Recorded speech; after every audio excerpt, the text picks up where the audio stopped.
Scandales à répétition en France, troubles au sein de l'Union européenne, conflits armés dans le monde, scandales financiers, argent caché. Et si on mettait nos lunettes d'historien pour regarder l'actualité, oui, qu'en penserait Hérodote après tout? Question stupide, pardon, Michel Vinocq. Mais enfin, c'est ce que le Forum France Culture, lui, propose en partenariat avec la Sorbonne et le Nouvel Obs. C'est ce que le Forum France Culture propose donc le samedi 6 avril à partir de 9h30 et jusqu'à 7h moins le quart, 18h45, dans le grand amphi de la Sorbonne, table ronde animée par toute la petite équipe de la Fabrique de l'Histoire sous la houlette d'Emmanuel Laurentin, avec un très grand nombre d'invités, de Nicolas Offenstadt à Agnès Dvorka, de l'écrivain Elie Cadour et Jean Rouault, en passant par d'autres historiens comme vous, hein, Michel Vinocq, bonjour. Bonjour. Auteur d'un Flaubert qui vient de paraître chez Gallimard et donc vous êtes déjà entretenu sur cette chaîne, mais il se peut que Flaubert vienne nous hanter ça et là dans les matins de ce jour. Et puis aussi Fabrice d'Almeida, bonjour. Bonjour Marc Blanchet. Vous publiez, historien que vous êtes, avec Anthony Rollet, le défunt, regretté, disparu Anthony Rollet, Quand l'histoire nous prend par les sentiments, et c'est publié chez Odile Jacob. Alors donc, essayez de lire l'actualité au prisme de l'histoire. Voilà Michel Vinocq qui n'est pas nouveau, d'autant que on se dit parfois, et on se rappelle que nos maîtres, nos instituteurs ou nos professeurs d'histoire à l'école et au lycée nous disaient ce maître mot, attention, comparaison n'est pas raison. Exact. Écoutez, hier, j'étais très étonné en écoutant votre émission Edwy Plenel qui tentait d'expliquer le scandale Cahuzac. Et il disait, tout cela est la faute de la Ve République. Il ne s'arrêtait pas là. Et il disait, il y a eu un temps, la première, Troisième République, c'était son expression, c'est-à-dire la République troisième avant 1914. Ouais. Et il considérait cette période comme un âge d'or, n'est-ce pas, où la vertu régnait, etc. J'ai été stupéfait. C'est-à-dire qu'il évoquait une presse forte de ce temps-là. Oui, parlons-en. Et pas de la Deuxième, Troisième République. Alors, parlons-en de la presse de l'époque, n'est-ce pas? C'est une presse. Alors d'abord, les scandales se sont multipliés. Songez qu'il y a eu un scandale à l'Élysée même, où le gendre du président de la République, Wilson, faisait des affaires avec les décorations, avec les Légions d'honneur. Oui, les fameuses affaires des médailles. Et ça a été une des raisons, n'est-ce pas, du mouvement boulangiste. Il y a eu l'affaire de Panama, etc. Alors, quant à la presse, c'est une presse qui était très souvent stipendiée, une presse de chantage, qui vivait du chantage, n'est-ce pas? Et alors, on nous dit que dans les années 1880-90, c'était merveilleux, c'était la République romaine, que sais-je. Non, il faut quand même regarder un peu l'histoire pour faire des comparaisons. Alors, est-ce que pour regarder l'histoire et la regarder mieux, il faut se défier, se méfier de ses propres émotions? Comment traiter la question de l'émotion? Ce que vous avez fait, on dira d'ailleurs un mot d'Anthony Rollet, à qui il faut rendre hommage, qui était votre ami, Fabrice d'Almeida. Et celui de Michel Vinocq aussi. Et celui de Michel Vinocq, qui était en train de préparer ce livre avec vous, qui a disparu brutalement il y a maintenant un an, et dont le thème, dont le travail est ce titre, Quand l'histoire nous prend par les sentiments, les émotions. Et le livre est original en ce sens qu'il est découpé en chapitres, non pas de références historiques, mais justement d'émotions, le chagrin, le dégoût, l'angoisse, la grande peur, l'effroi, la compassion, la hantise, et même l'amour jusqu'à la panique. Je pensais là aussi qu'il fallait se méfier. Alors, comparaison n'est pas raison, mais histoire n'est pas forcément émotion, et histoire est raison. Que faites-vous de cette question du sentiment? Eh ben justement le contraire. C'est-à-dire que si on n'aurait pas fait ce livre, si on ne pensait pas que les émotions jouent un rôle fondamental dans l'histoire. C'est-à-dire pas seulement les émotions que nous ressentons, vous et moi, l'émoi, le plaisir de se retrouver par exemple dans les matinales, mais les émotions collectives, hein. C'est-à-dire ces grandes scansions qui à un moment donné traversent une société et la poussent dans une orientation, une direction ou une autre. Et juste avant d'aller là-dessus, cette idée que les émotions sont l'ennemi de la raison, moi m'a toujours paru absurde.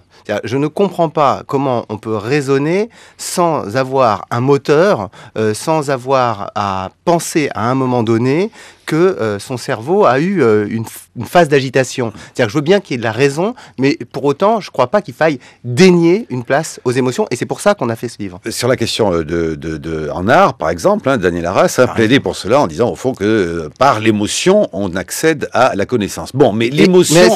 C'est juste là-dessus, parce que c'était une des idées d'Anthony, c'est que les émotions sont des sentinelles. C'est-à-dire qu'elles nous font réagir et ensuite, on peut justement essayer d'analyser. Mais est-ce que c'est quelque chose qui est assez nouveau? On se souvient des travaux d'Alain Corbin, notamment sur l'impalpable, le miasme et la jonquille, et sur l'émotion encore aujourd'hui, puisqu'il publie, écoutez bien, La douceur de l'ombre, l'arbre, source d'émotion de l'Antiquité à nos jours.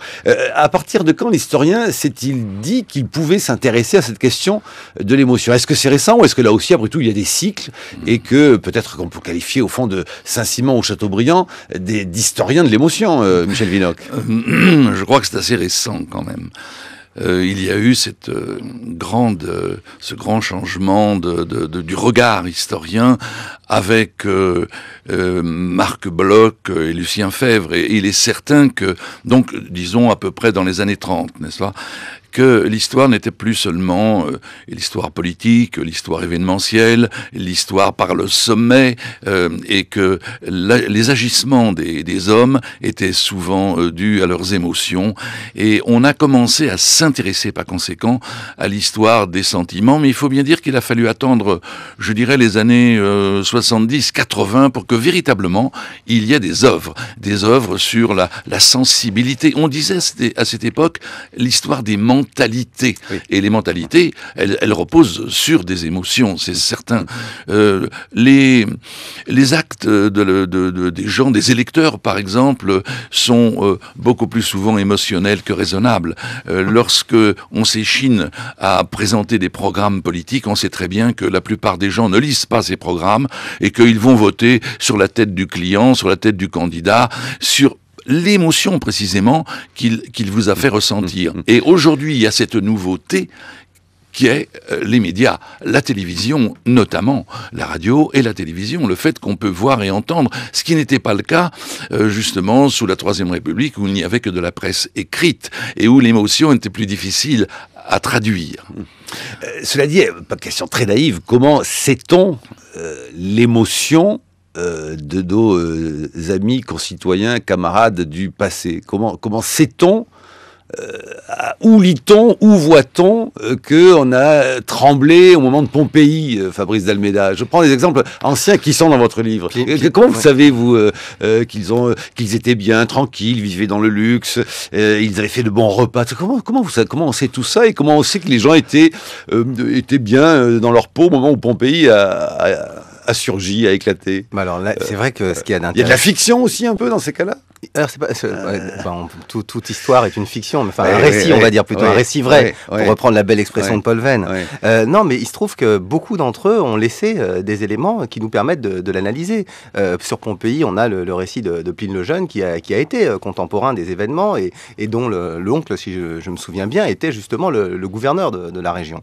Donc on a un témoignage presque de première main de ce qu'ils ont pu ressentir, d'autant plus que ce gouverneur a donné l'ordre, il y a perdu la vie d'ailleurs, de traverser la baie en bateau, de débarquer et d'aller voir ce qui se passait sur place. Donc ça, c'est un élément. Mais il y a d'autres éléments. Il y a l'archéologie, et ça, c'est ce qui est fascinant. Et l'archéologie de Pompéi a fait des progrès considérables depuis le 19e siècle, et encore récemment, même si le site est très fragile. Et il y a une maison qu'on appelle la maison aux peintres, où, par exemple, on s'aperçoit qu'ils avaient commencé une fresque, et que la maison est restée intacte avec les pots de peinture qui sont restés pratiquement tels quels, les pinceaux abandonnés. Donc ça veut dire qu'ils ont quitté le travail à toute vitesse pour échapper cueillis par l'éruption exactement. Et il y a des familles enfermées dans des maisons. Enfin bref, on peut, grâce à l'archéologie, recomposer quelques comportements.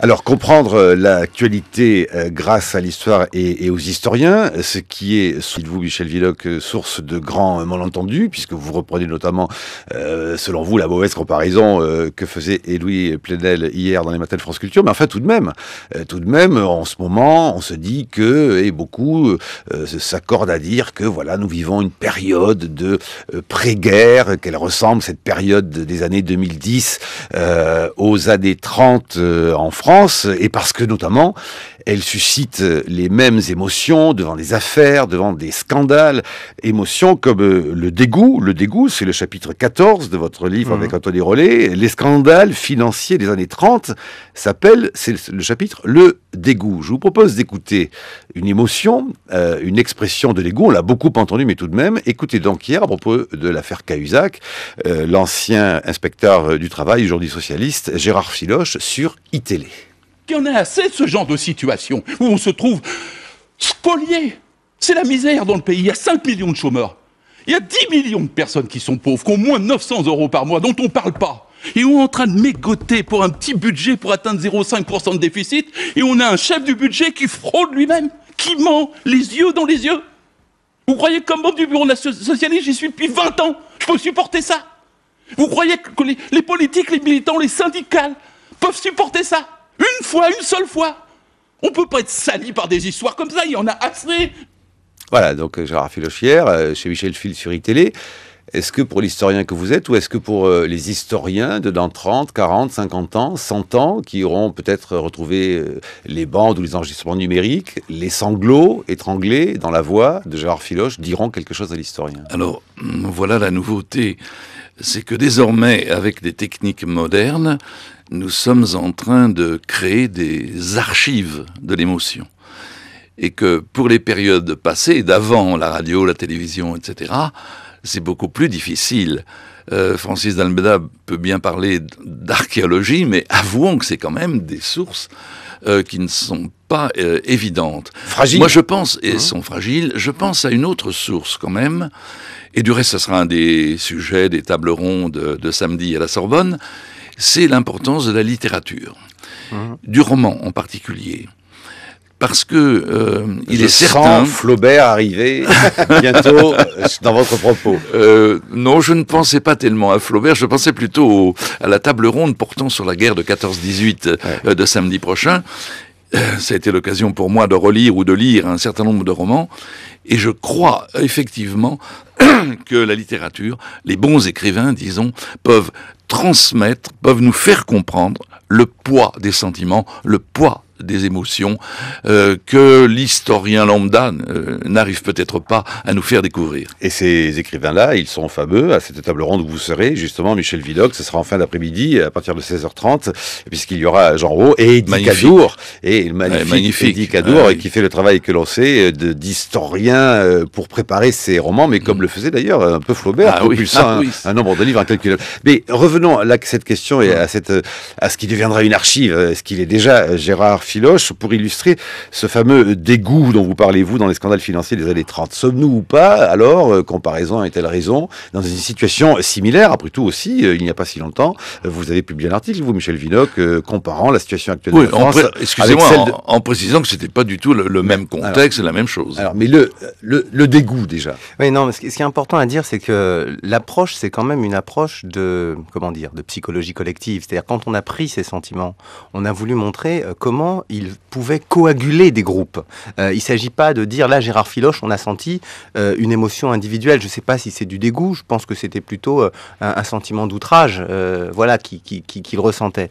Et si on a voulu insister sur le dégoût, c'est qu'il a été formalisé dans les années 30. C'est-à-dire qu'il y a un certain nombre de leaders, comme le colonel de Larocque, d'autres hommes politiques parfois plus modérés, qui ont considéré que ces scandales nécessitaient une transformation du régime politique. Donc c'est ça le point de départ. Et il me semble que la chance de l'historien, c'est que quand on réfléchit en termes cette fois-ci d'émotions collectives, y compris dans l'événement, on a des narrations et on a des mesures qui vont être prises pour réagir. Je dis ça parce qu'on s'est trouvé juste au mois de février avec une manifestation extrêmement agitée récemment et qu'évidemment ça a fait penser à beaucoup de monde au 6 février 34. Et précisément, le 6 février 34, on a la manifestation de rue, mais derrière on a les mesures, c'est-à-dire le choix de changer de gouvernement, le choix d'essayer de modifier la politique économique. Donc voilà, ça, ce sont des indices qui nous permettent de voir ce qu'il a pu y avoir de sentiments collectifs. J'ai bien dit sentiments, c'est-à-dire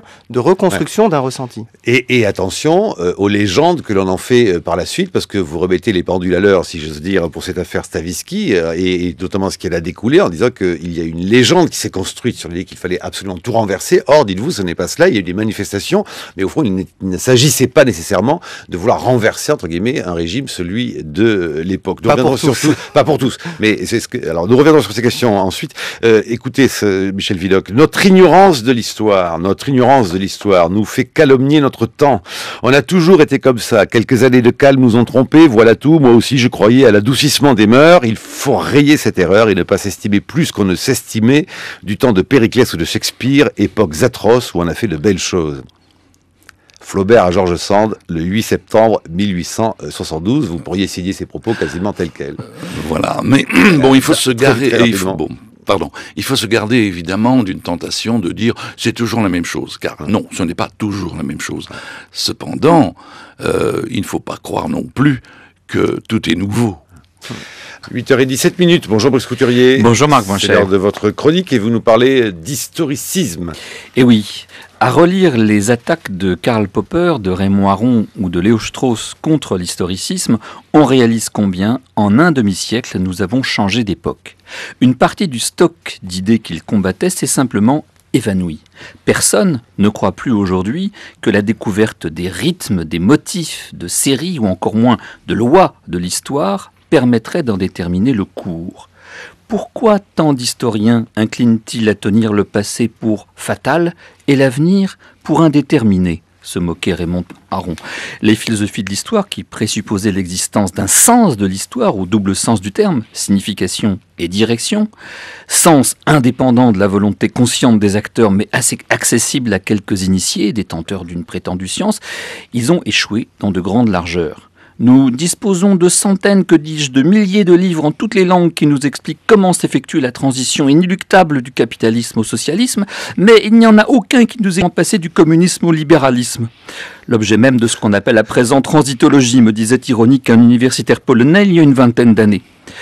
Nous savons, nous, qu'il n'y a pas de processus porteur d'une rationalité secrète, pas non plus d'ultime étape, de fin de l'histoire, livrant enfin le sens de son développement. Personne ne croit plus non plus que l'histoire couronne le vainqueur nécessaire, qu'elle constituerait un tribunal de la raison. Hitler et Staline sont passés par là.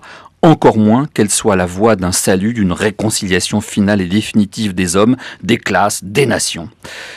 Alors cette déception nous a rendus sceptiques, pessimistes. Nous sommes passés en une génération de l'utopie au désenchantement, pour emprunter à Claudio Magris, comme souvent à une génération emportée par l'illusion lyrique d'un recommencement radical à succéder une autre, qui ne veut plus voir dans l'histoire qu'une fable racontée par un idiot pleine de bruit et de fureur et qui ne signifie rien, comme dit Shakespeare.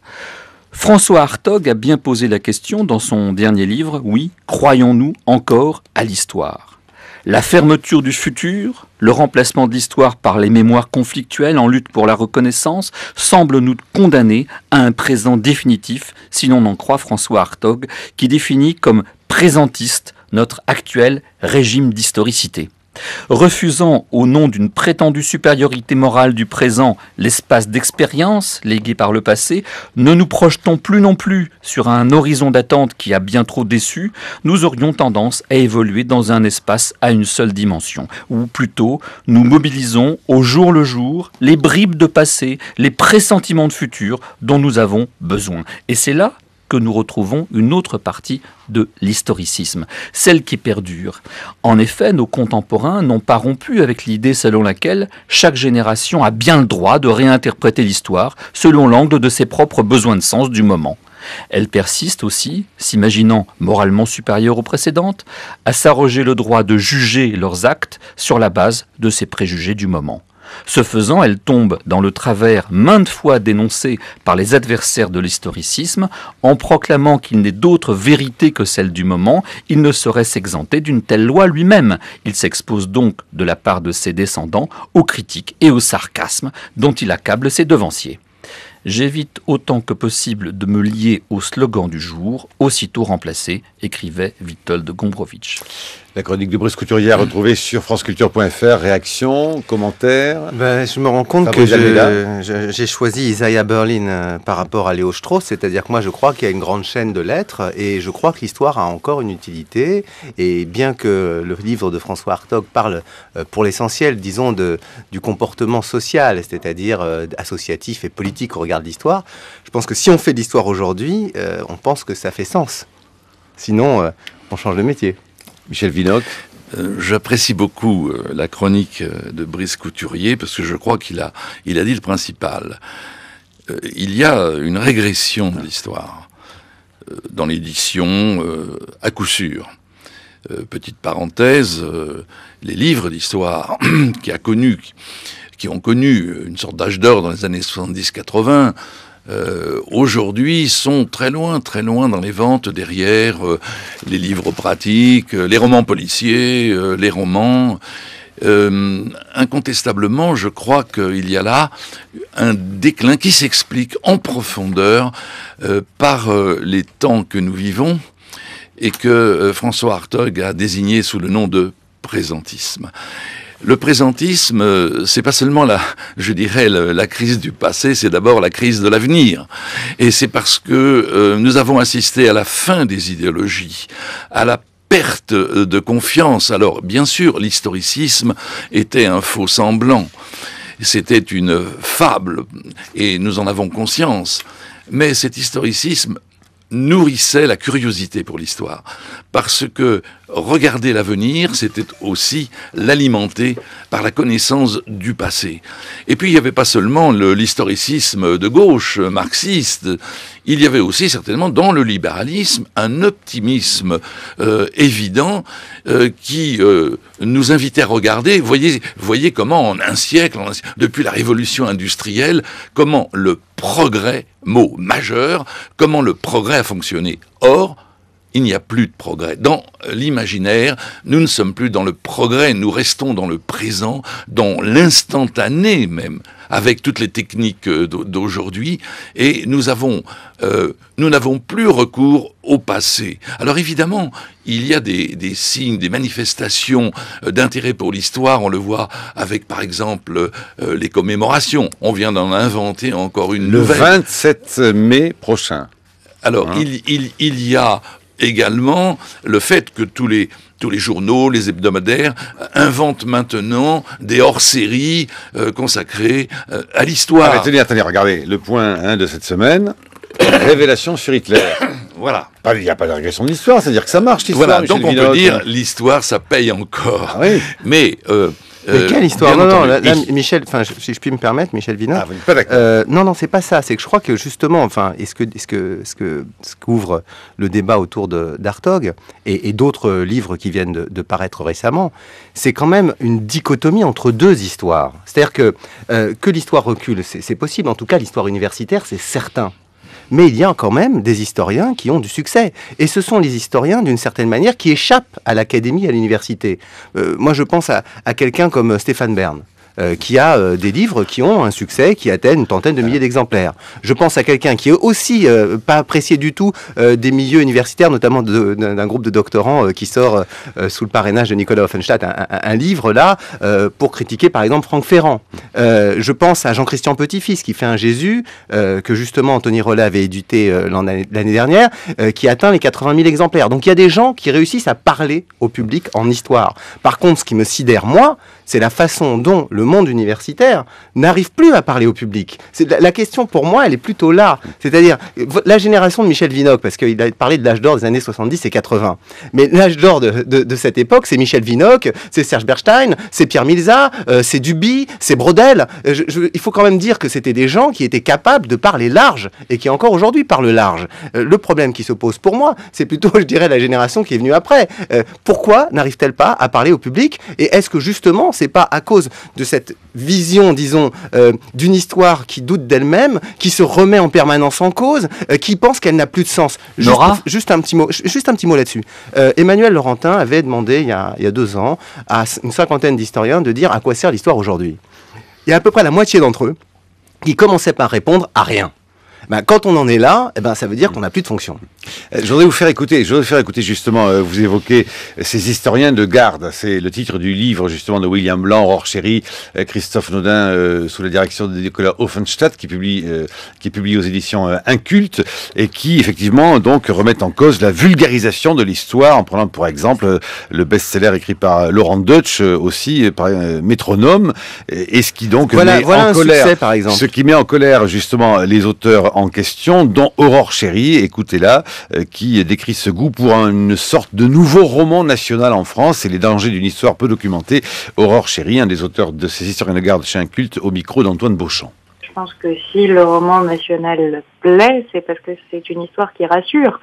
C'est pas une histoire qui pose des questions, c'est une histoire qui offre des réponses et je pense que c'est ce que les gens ont envie d'avoir pour beaucoup. L'histoire universitaire, principalement, pose des questions et le roman national, oui, rassure. Souvent, on constate que les gens cherchent une confirmation de ses souvenirs scolaires et n'ont pas vraiment envie de se poser des questions sur ce qui a pu se passer autrefois. Je pense qu'on a aussi envie d'avoir des réponses dans l'histoire pour aujourd'hui, surtout en période de crise. Vous prenez pour cible Éric Zemmour, Laurent Deutsch. Est-ce que vous pouvez nous expliquer un peu pourquoi leur rapport à l'histoire vous gêne ? On est sur une position où on ne veut pas réserver l'histoire aux universitaires. On considère que l'histoire est faite pour tout le monde, que tout le monde peut se l'approprier. Néanmoins, on ne peut pas se l'approprier non plus n'importe comment. L'histoire, c'est quand même avant tout une méthode et ça se fonde sur des sources, interroger les sources, les utiliser à bon escient. Or, la plupart de ces personnes, en fait, utilisent les sources comme argument d'autorité et souvent les citant faussement ou parfois même en les inventant. Et c'est là que ça nous pose problème. Mais on ne veut pas interdire l'histoire aux amateurs d'histoire qui souvent font un très bon travail quand ils le font sérieusement. Voilà, donc Aurore Chéry, des historiens de garde chez Inculte. Alors, réaction, commentaire, Michel Vinocq. Moi, je persiste à dire que l'histoire n'a plus du tout le rôle dans notre société qu'elle avait il y a encore une trentaine d'années, lorsque les historiens comme Georges Duby, Emmanuel Leroy-Ladurie, François Furet faisaient des best-sellers. Alors, Francis Almeida pense que c'est pas Fabrice. Francis, c'est mon père. Oh, pardon. Francis, je fais régulièrement le lapsus, du reste qu'il m'en excuse. Oui, il nous dit, c'est parce que au fond, les talents manquent. Les talents font... Non, c'est parce qu'on ne parle plus, on ne sait plus parler. Oui, et c'est pour ça qu'il y a cette place prise par un certain nombre de c'est médiateurs. peut-être la même chose. Alors, moi, je pense que nous avons, d'une manière générale et en dehors de l'édition, un regard sur le passé ou parfois une absence de regard qui est quand même évidente. Alors, il y a beaucoup de facteurs qui ont fait cela. Tout à l'heure, j'ai parlé de la fin des idéologies, je crois que c'est une cause. Il y a aussi la montée en puissance de la mémoire, des mémoires. Et la mémoire, c'est pas l'histoire. La mémoire est singulière, particulière, alors que l'histoire, elle est générale.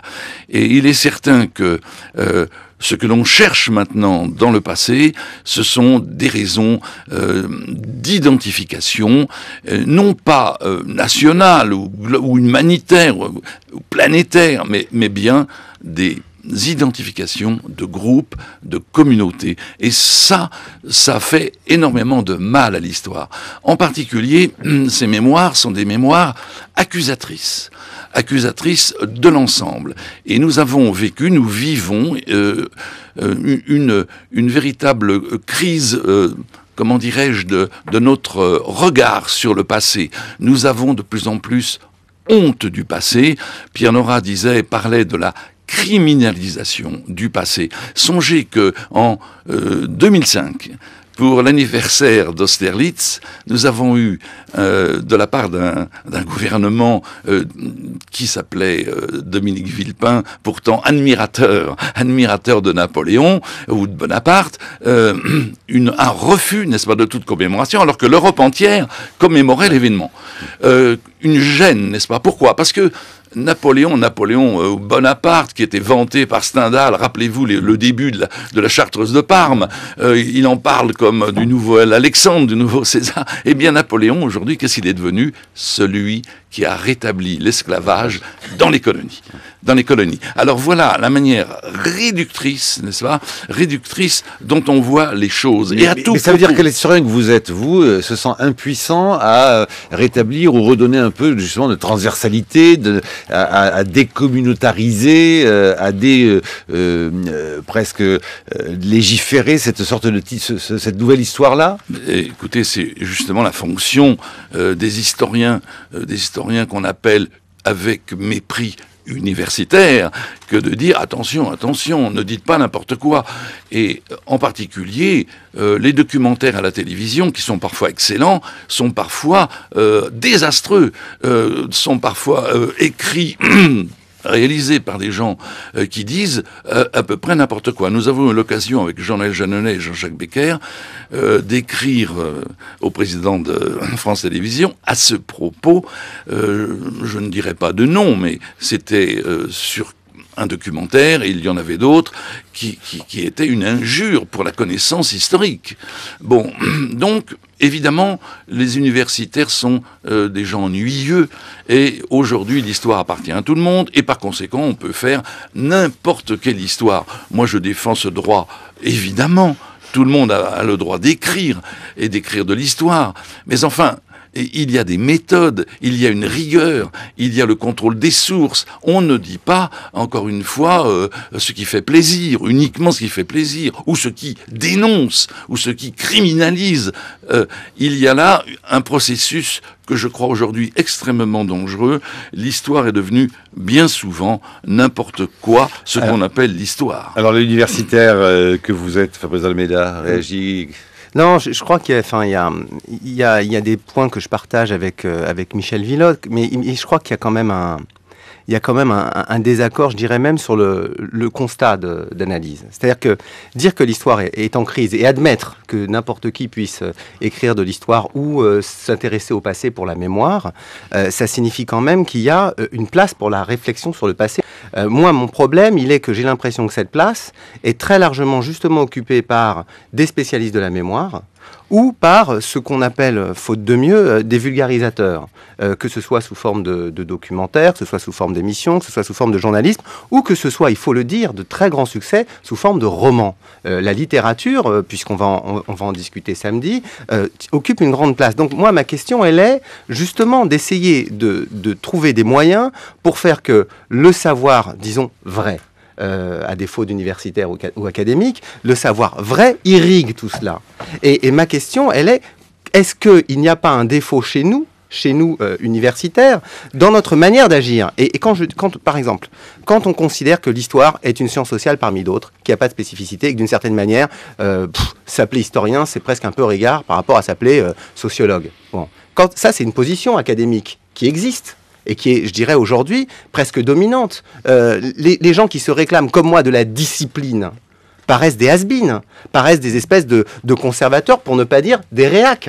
Donc, je crois que ça, c'est un premier point qui vient de chez nous, qui est que, d'une certaine manière, une partie de la fierté disciplinaire s'est perdue. Et ça, je crois que c'est quelque chose qu'il faut avoir présent à l'esprit et qui permet à des gens, justement, de se dire, ah bon, si eux, ils veulent plus garder le terrain, ben moi, je le prends. Moi qui suis journaliste, essayiste, etc., ben, je vais m'appeler historien et je vais m'auto-baptiser historien, puisqu'il n'y a plus de contrôle, puisqu'ils n'en veulent plus. Parce qu'ils sont déjà dans la place. Ils ont déjà, au fond, la place médiatique. Mais d'une certaine manière, tout ça, c'est un jeu de va-et-vient. C'est-à-dire que les espaces, pour le coup, il faut avoir une lecture un petit peu, comment dirais-je, presque d'histoire événementielle. Les espaces se prennent, se libèrent, se conquièrent, ou pas. Oui, Michel Villot.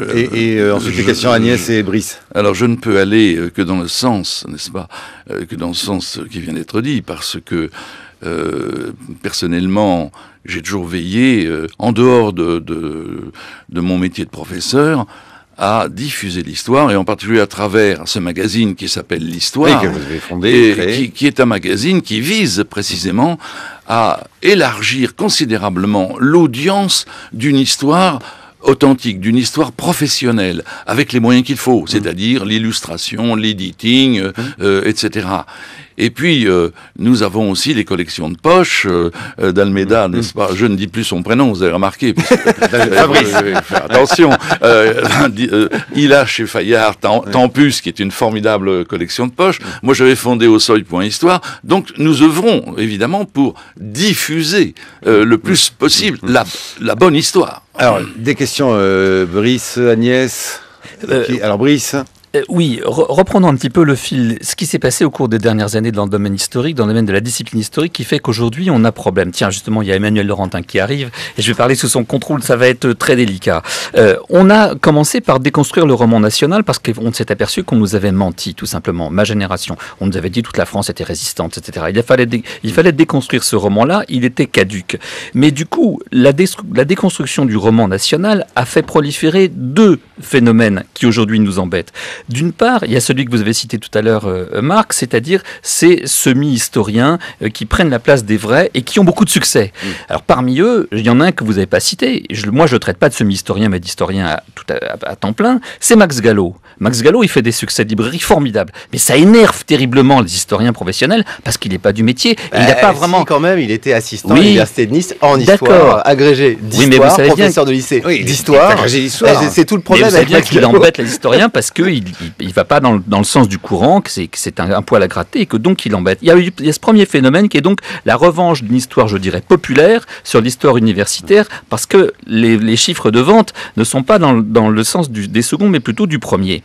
Et d'autre part, il y a eu la prolifération des mémoires communautaires sur le corps en décomposition de l'histoire nationale. Et c'est tout le travail de Nora qui essaie de nous faire comprendre, effectivement, avec les lieux de mémoire et certains de ses travaux, qu'effectivement, on ne peut pas remplacer un point de vue subjectif sur l'histoire qui était celui des nationalismes romantiques du 19e siècle par un autre point de vue encore plus subjectif qui est celui des communautés qui tendent à tirer derrière elles leurs propres intérêts communautaires. Alors, aujourd'hui, où en sommes-nous ? Mais en même temps, Brice Couturier, sans les mémoires... Fabrice, parce qu'il faut quand même rendre à César ce qui lui appartient. Sans les mémoires, il y a énormément de pans de l'histoire qui n'auraient pas été travaillés. C'est-à-dire que nous, historiens universitaires, nous avons été provoqués, stimulés à prendre en compte un certain nombre d'aspects, on va dire partiels ou secondaires ou latéraux, voilà. Mais si on les aurait pas vus, je pense que même la polémique qu'on a eue autour de l'histoire de l'esclavage a été d'une certaine manière poussée par des gens de la mémoire, mais ça a été une polémique saine aussi pour essayer de réévaluer notre évolution. De la même manière, on avait juste un retard par rapport aux anglo-saxons, il y avait des histoires d'esclavage en anglais formidables. C'est pas qu'un problème de retard. Prenez la Shoah. Toujours en retard sur les anglo-saxons. C'est aussi des associations de mémoire qui ont très largement contribué, y compris à identifier un certain nombre de fichiers d'archives. La pression qu'on a mis par exemple sur le fichier des Juifs parisiens, c'est ça qui a fait sortir des sources. Donc je pense que, et je crois que là, ce serait radicaliser la position de Pierre Nora d'une certaine manière, qui le dit souvent, que de dire qu'il y a une opposition radicale. Il y a des moments où c'est conflictuel, mais il y a quand même des moments où ils nous ont stimulés, où ils nous ont poussés à agir. Il y a un point que vous avez oublié.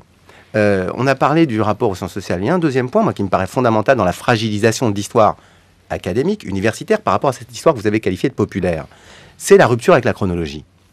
Et qui touche, là, pour le coup, un point très sensible du débat que nous avons au sein de la discipline historique. Doit-on maintenir la chronologie et doit-on enseigner l'histoire par la chronologie, y compris aux enfants? C'est un débat crucial. L'inspection générale, pendant très longtemps, a tenu l'événementiel. Elle a rompu depuis quelques années avec l'événementiel pour justement aller vers une lecture que des historiens préfèrent plus thématisée et moins chronologique. Ça pose des problèmes et ça fait qu'une partie de ceux qui ont appris l'histoire il y a longtemps ne la reconnaissent plus. Je voudrais qu'on écoute Agnès Bellacicari qui attend la parole depuis longtemps. Oui, Agnès. Je voulais juste, c'est incidente, vous rassurer.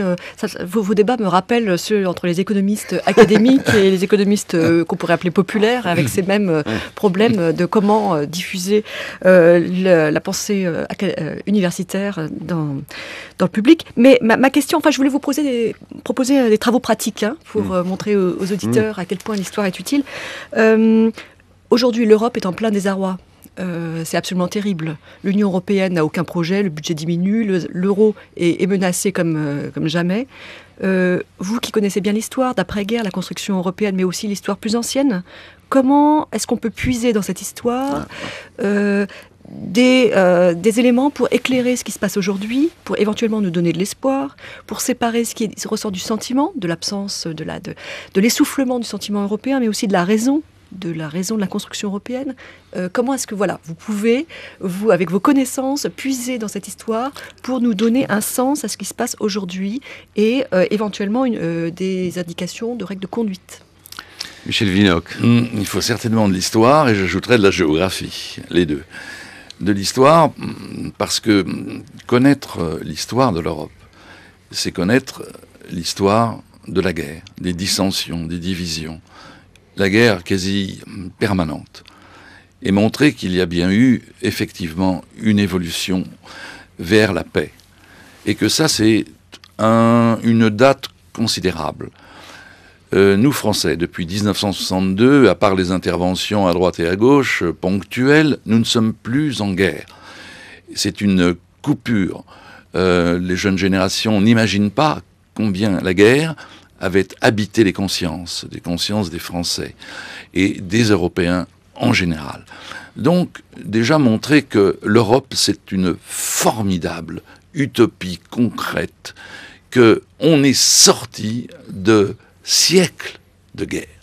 Bon, déjà, quand on sait cela, on peut avoir confiance dans une Europe qui aujourd'hui piétine, qui aujourd'hui n'arrive pas à décoller. Mais précisément, il me semble qu'une bonne connaissance du passé pourrait donner du souffle à tous ces hommes politiques et à ces électeurs. Mais quoi, ce serait la méconnaissance justement de l'histoire qui tout d'un coup interdit de se projeter dans des projets d'avenir. Je pense que cela y contribue de manière considérable. C'est armé de la connaissance historique, me semble-t-il, qu'on peut aller de l'avant. Et aujourd'hui, on parlait d'historicisme tout à l'heure. Bien entendu, il ne s'agit pas de retomber dans des lois de l'histoire. Ce serait absurde. Il n'y a pas de loi de l'histoire. Mais il peut y avoir des projets politiques. Et le projet européen est un projet extraordinaire quand on mesure précisément le poids des siècles. Il n'y a pas de loi de l'histoire, mais tout de même, il y a une manière, au fond, assez naïve,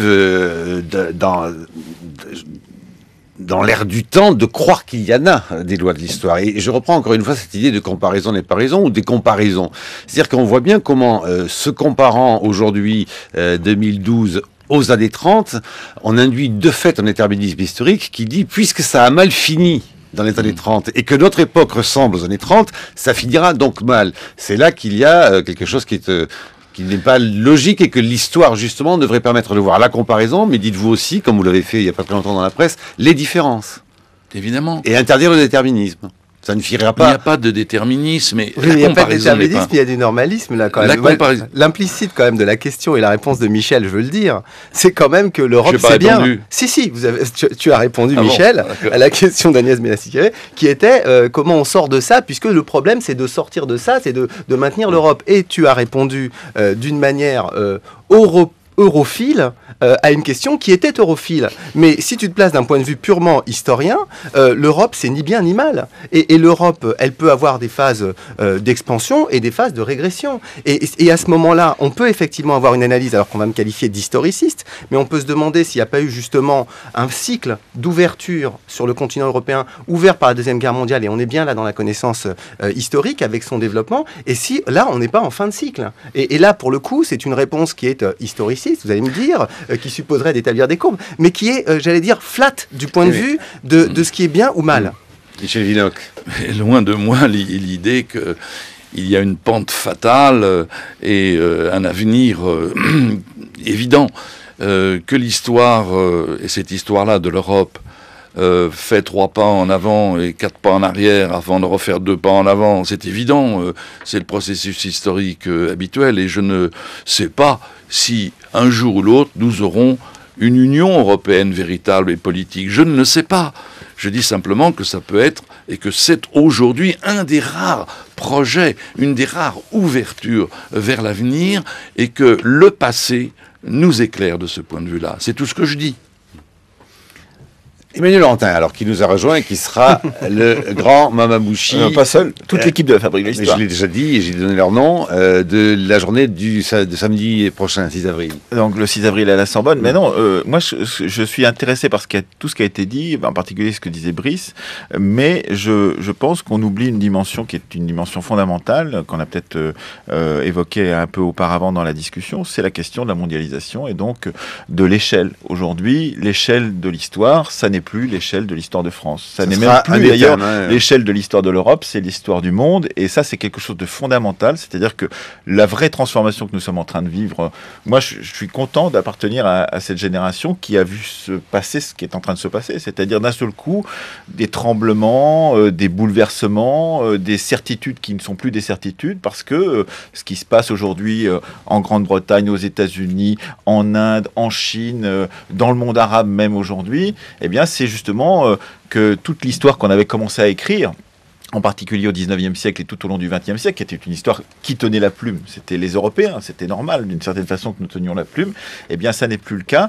Et cette espèce de tremblement d'aujourd'hui me paraît une dimension fondamentale pour essayer de comprendre qu'on vit une véritable révolution, c'est-à-dire on va changer la façon de concevoir notre histoire, de concevoir toute notre histoire, depuis les Grecs, les Égyptiens jusqu'à aujourd'hui. Et les Anglo-Saxons de l'avance sur nous. Eh ben, forcément, ça c'est tout à fait évident, puisque oui, c'est là que les Anglo-Saxons de l'avance. Je le dis avant qu'ils y reviennent. Mais moi, je ne suis pas d'accord avec vous sur... Alors, alors, je vais juste... Francis d'Almeida. Non, Francis d'Almeida. Papa, au secours. Que tes mannes m'envahissent. Non, quand même. Il y a un aspect de dire qu'on est en avance, une bonne partie dire qu'on est en retard, une bonne partie de cette vous dites on est en retard sur le sac. Ah non, j'ai pas dit. C'est ce que tu aurais dit. C'est mon rôle autour de cette table. Il faut quand même se rendre compte que l'invention de l'histoire de l'Afrique, c'est nous. Enfin, quand même, ce sont des chercheurs français qui, dans les années, je pense à Brunswick, je pense même à Maman, à Hélène d'Almeida Topor, je pense à Catherine Cockry-Widrovitch, je pense à toute une génération d'historiens qui ont formé même les historiens africains dont aujourd'hui on fait, j'allais dire, l'éloge. Même quelqu'un comme Achille Mbembe a été formé à Paris, notamment par Jean-François Bayard. Donc il ne faut pas non plus avoir en permanence le côté, moi, qui me paraît déplorant, je ne sais pas comment le dire. Voilà, merci. Il ne faut pas toujours avoir ce côté par rapport à notre historiographie, qui est belle historiographie. Le deuxième point qu'a évoqué Emmanuel Laurentin, on va écrire une histoire à partir d'un point de vue global. Le problème, c'est qu'aujourd'hui, un certain nombre de personnes, quand on leur dit ça, ont le sentiment que ça signifie qu'ils doivent abandonner leur histoire de France. Or, toute la difficulté à laquelle on se heurte aujourd'hui, c'est qu'il faut à la fois tenir, j'allais dire, la vieille maison, pour reprendre l'expression de Léon Blum, dans ce contexte socialiste très avancé, et puis, en même temps, avoir le nouvel horizon. Et c'est ça la difficulté.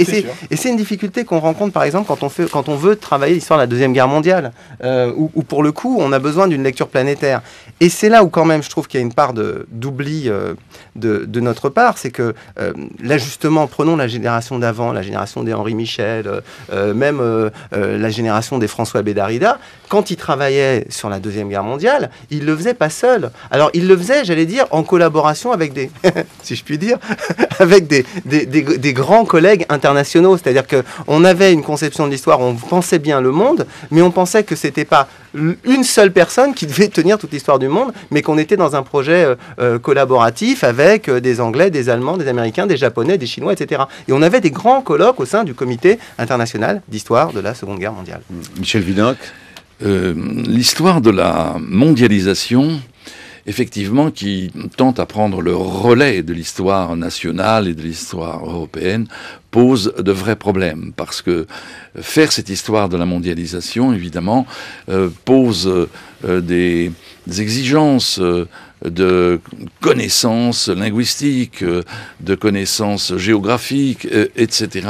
Et c'est une histoire qui est seulement en train, à mon avis, de s'ébaucher, de commencer. Et entre-temps, on connaît la crise du roman national. On ne peut plus faire cette histoire de France parce que ça paraît une histoire caduque et ça paraît une histoire presque ridicule par rapport justement à la mondialisation. Je voudrais avancer une idée, si vous voulez. Je voudrais mettre en relation aussi cette crise de l'histoire nationale avec la perte de confiance collective dans ce pays. Vous savez que dans tous les sondages, le dernier de Libération avec Viva Voice montre que oui, 74% des Français interrogés sur ce sondage indiquent qu'ils sont en état de dépression grave. Voilà. Or, il me semble que c'est un facteur comment dirais-je, anti-historique. Parce que quand les Français étaient plus ou moins fiers d'eux-mêmes, ils étaient fiers de leur passé. Maintenant, nous ne pouvons plus être fiers de notre passé, puisque nous avons été d'affreux colonialistes, des esclavagistes, j'en passe, et des collabos, etc. Donc, il y a là une raison, me semble-t-il, pour éloigner beaucoup de personnes, je ne dis pas tout le monde, pas les lecteurs des belles éditions Fayard que dirige d'Almeida, encore une fois, j'évite le prénom, mais finir par avoir l'air d'une pieuvre. Allez, Francis, voilà, je vous dirais, mon cher Francis, qu'il y a une bonne partie de la population qui s'est détachée complètement de l'histoire. Si après cette émission, il ne va pas sur le divan d'Almeida, c'est que vraiment...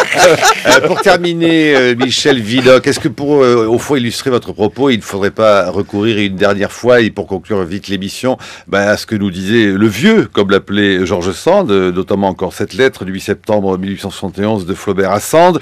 Je suis persuadé que nous semblerons à la postérité extrêmement bête. Et voici qu'il lui écrivait quelques jours plus tard. La quantité de bêtises qui se débitent est incroyable, disait Flaubert, car fort peu de gens sont en état de pouvoir examiner froidement les choses publiques parce que, 1, presque tout le monde y a ses intérêts engagés, 2, on aborde le spectacle avec des idées préconçues, des opinions faites d'avance et un défaut d'étude complet. Voilà ce qu'écrivait Flaubert. On pourrait l'appliquer sans doute à ce qui se passe aujourd'hui dans l'actualité, entre autres, et à l'histoire. Merci Michel Vidocq.